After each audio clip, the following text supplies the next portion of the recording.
What's up, you guys? It's Steve here, and we have got a lot of breaking news coming out. Here it is. There's going to be stuff happening literally today, you guys. This is your stimulus check update, stimulus package update, and breaking news Afghanistan update, you guys. Now, I've got a lot of video footage in this one that you're not going to want to miss. I have never seen White House Press Secretary Jen Psaki this riled up, you guys. I'm just calling you out for saying that we are stranding Americans in Afghanistan when we have been very clear. As a lot is unfolding with Afghanistan, and now though that things are wrapping up, we're going to be seeing if the White House and President Joe Biden and Congress are going to be turning their attention more so on focusing on what's going to be included in that next stimulus package. Stick around, but first up, take a look here.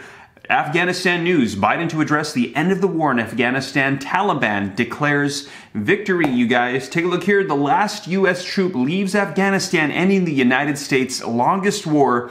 Almost nearly 20 years at war in Afghanistan, you guys. And take a look here. The Department of Defense tweeted a picture of Major General Chris Donahue, commanding general of the 82nd Airborne, boarding a C-17 to depart Kabul. He was the last soldier to depart the country, you guys. Wow, huge breaking news. After 20 years, the longest war the United States has seen, it has come to an end officially. Now, we're going to be hearing President Joe Biden addressing this today, you guys. But also, take a look at this. Like I said, we've got some White House video footage of Jen Psaki. Americans left behind in Afghanistan, despite Psaki claiming that it was irresponsible to say some were stranded. Now, I'm going to be sharing with you the video footage as we're going to be hearing them respond, saying that there were some people left behind. They're saying roughly about 100 to 200 that want to get out, and they're going to be trying to figure out what to do here. But White House Press Secretary Jen Psaki, she says differently, maybe just we didn't have the update, and she was hot on this one, you guys. Stick around for that video footage. And we're going to see now, as I mentioned, as this has officially come to an end, if the White House and Congress is now going to be turning their attention to the next stimulus package and infrastructure and making that the top priority. As we've heard, Speaker of the House Nancy Pelosi has told all members of Congress, come bring your bills, bring your proposals. We're seeing ones for stimulus checks, for unemployment extensions. I've got some new ones coming out, videos that are going to come out here in just a second later today. But there's a ton of them coming out, and we're going to see, take a look at this, how Democrats are planning to change the tax system to pay for Biden's $3.5 trillion budget plan. And you guys, what we're hearing is Speaker of the House Nancy Pelosi has also come out and said that whatever is included in this stimulus package, it's going to be historic, the largest one that we have seen so far, that it should represent the values of Congress and show the American people what it is that they think is most important, you guys. So let me know your thoughts on that. We're going to see what it is that Congress thinks is of the most value to America at this time, you guys. So we're going to dive right in. I'm going to get you caught up on the latest as of today, August 31st, 2021. Can you believe it's already almost September, you guys? So let's dive right in, though. I'm going to get you caught up on the latest. But before we do, if you could do me a quick favor, just takes a second. Don't forget, smash that like button. Really helps out the channel a ton. I appreciate it. Thank you so much, you guys. Also, leave your comments down below. I'd love to hear your thoughts on all this. And share this out if you think it's going to help out other people as well. In addition to that, if this is your first time here and you want to stay up to date, don't forget, hit the subscribe button, turn on that notification bell. You can come be a part of the RAM fam, the viewing community, that notification bell. You'll be the first squad. You hop on, you'll be getting the breaking news as soon as it hits, you guys. And if you got any specific questions that you want me to answer, be sure to shoot them to me in the DM on Instagram at SteveRam3. That is by far the best way to get a hold of me directly, you guys, if you got any questions that you want answered.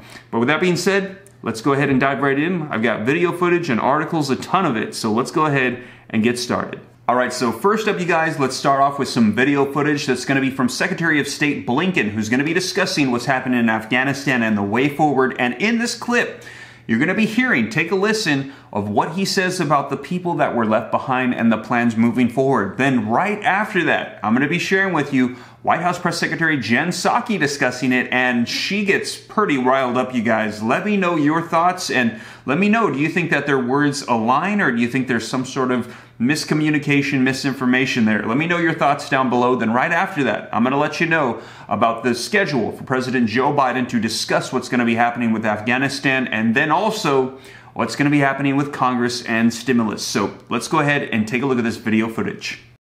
And our troops have departed Afghanistan. A new chapter of America's engagement with Afghanistan has begun. It's one in which we will lead with our diplomacy. The military mission is over. a new diplomatic mission has begun.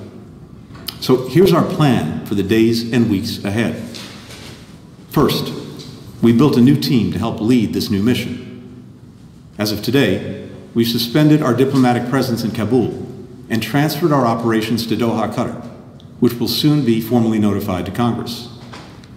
Given the uncertain security environment and political situation in Afghanistan, it was the prudent step to take. And let me take this opportunity to thank our outstanding Chargé d'Affaires in Kabul, Ambassador Ross Wilson, who came out of retirement in January 2020 to lead our embassy in Afghanistan and has done exceptional, courageous work during a highly challenging time.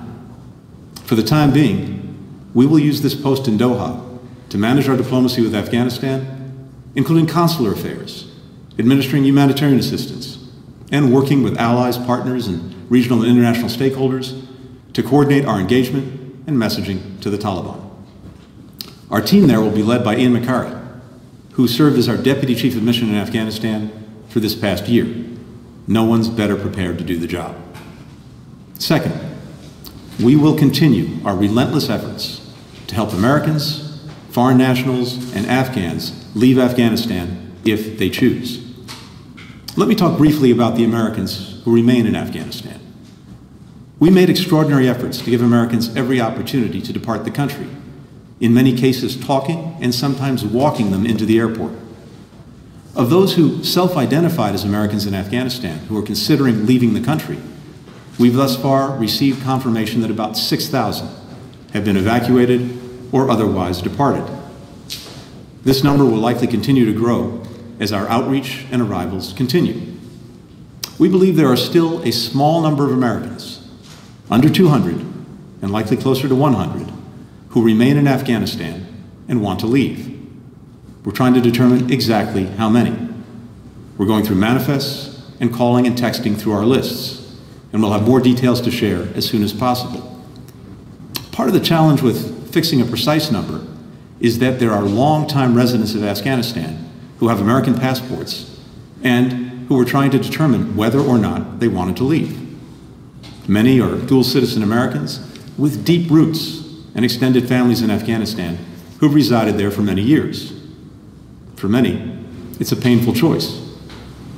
Our commitment to them and to all Americans in Afghanistan and everywhere in the world continues. So there you have it. Let me know your thoughts, as there was two main things that he addressed there. He said first was the plan for the United States, the stance they're going to be taking moving forward here with Afghanistan. And second was the 100 to 200 people that roughly were left in Afghanistan. And he said that some of them were having a hard decision as to whether or not they wanted to leave, but they're now under the stance that they do want to go, and how we're going to be addressing that. Now, take a look at this video footage as White House Press Secretary Jen Psaki addresses this exact question, and let me know your thoughts, you guys. She gets pretty riled up. Right now, carrying American weapons, they're wearing American fatigues, the full kit of gear. How is that advancing America's national security interests? Well, Peter, I think my colleague Jake Sullivan spoke to a version of this last week. But let me tell you, let me reiterate some of what he said. When the president made this decision to bring our men and women home from Afghanistan who were serving, he knew he made that decision not lightly. He made the decision with a clear assessment from his national security team about what the impacts could be. We have taken steps over the past few months to retrograde materials, to bring materials home, to make them not available to the Taliban. We have taken those steps from our military. But our choices at hand, the president's choices at hand, were either to equip the Afghan National Security Forces with the materials and the equipment and the weapons they needed to fight, or not. He made the decision to equip them with the weapons to fight, and we will continue to take steps to retrograde our materials and equipment. But does the president have a sense that most of the criticism is not of leaving Afghanistan, it's the way that he has ordered it to happen, by pulling the troops before getting these Americans who are now stranded? Does he have a sense of that? First of all, I think it's irresponsible to say Americans are stranded. They are not. We are committed to bringing Americans who want to come home. We are in touch with them via phone, via text, via email, via any way that we can possibly reach Americans to get them home if they want to return home. There are no Americans stranded is the White House's official position on what's happening in Afghanistan right now. I'm just calling you out for saying that we are stranding Americans in Afghanistan when we have been very clear that we are not leaving Americans who want to return home. We are going to bring them home, and I think that's important for the American public to hear and understand.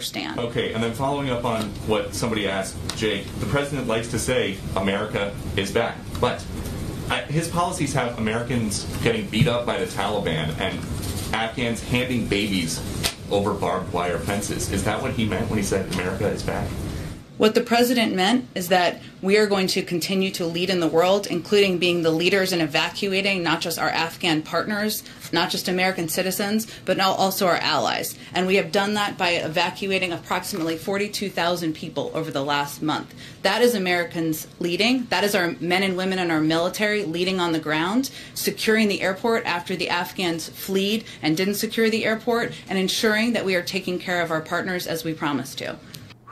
Wow. Let me know your thoughts in the comments down below, you guys. Now, we're going to be talking about stimulus in Congress here in just a second, but want to give you a couple more updates on this really quick. Link in the description below if you'd like to read this for yourself. Afghanistan news. Biden to address the end of the war in Afghanistan. Taliban declares victory, you guys. Listen to this. President Joe Biden will deliver remarks Tuesday afternoon, today, to mark the end of the nation's longest war that we have had. The military retreated 1 day and 1 minute ahead of its August 31st withdrawal deadline. Now, after the withdrawal was announced, Biden issued a statement that held firm in its timing rather than having the U.S. push the deadline out further. And he said their view was that ending our military mission was the best way to protect the lives of our troops and secure the prospects of civilian departures for those who want to leave Afghanistan in the weeks and months ahead, the president said. Now, Biden's remarks are scheduled for 1:30 p.m. today, you guys. So we're going to be hearing from President Joe Biden on this some more today.